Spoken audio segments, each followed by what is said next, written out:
How to create a Google spreadsheet. Simply open your Chrome browser, press on, scroll down, as you can see, showing it to sheet.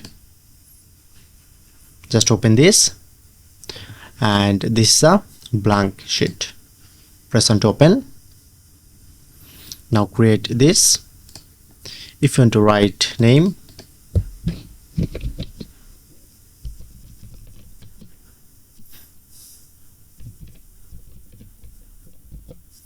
okay, and write anything. If you want to share, press on to copy this link, and you can easily share any person. Or if you want to save, press on to print size. Okay, just go back. As you can see, now successfully create this and reopen. So that's it.